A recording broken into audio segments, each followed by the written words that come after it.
नमस्कार, मी doctor Dattatray Aher, MS consultant, proctologist and colorectal surgeon, director Ambika मूळव्याध भगंदर हॉस्पिटल संगमनेर. आम्ही मागील 18 वर्षापासून अंबिका मूळव्याध भगंदर हॉस्पिटल संगमनेरच्या माध्यमातून आत्तापर्यंत हजारो रुग्णांवर यशस्वी उपचार केलेले आहेत.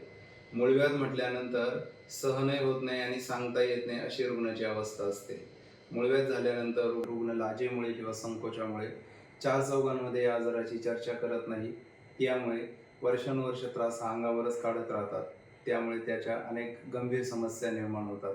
आजाराचे पुढच्या स्टेजमध्ये रूपांतर होणे, रुग्णाचे रक्त कमी होऊन ॲनिमियासारखा आजार तयार होणे किंवा फिस्चुलासारखे हाय ॲनल फिस्चुला तयार होणे, रुग्णामध्ये आत्मविश्वासाची कमी होणे, उदास राहणे, नैराश्य या अशा बऱ्याच काही समस्या रुग्णामध्ये तयार होतात. त्यामुळे मूळव्याध भगंदर फिशर हे आजार झाल्यानंतर रुग्णांनी तात्काळ तज्ज्ञ डॉक्टरांकडे जाऊन आपली तपासणी करून घ्यावी आणि योग्य तो उपचार करून घ्यावा, जेणेकरून या गंभीर आणि त्रासदायक आजारापासून आपली कायमस्वरूपी मुक्तता होईल.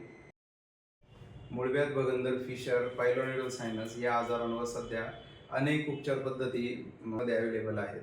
परंतु बऱ्याच उपचार पद्धतींचा ड्रॉबॅक असा आहे की रुग्ण 100% आजारमुक्त होत नाही. बऱ्याच रुग्णांमध्ये आजाराचा पुनरुद्भव किंवा रिकरन्स होण्याची बऱ्याच वेळा शक्यता असते.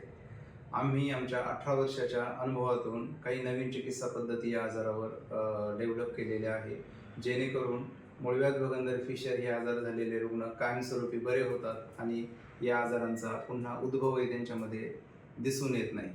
त्यामुळे हे आजार झालेल्या रुग्णांनी एक बार अवश्य आमच्या अंबिका मूळव्याध भगंदर हॉस्पिटल संगमनेर येथे भेट द्यावी आणि स्वतःला या आजारातून कायमस्वरूपी मुक्त करावे. धन्यवाद.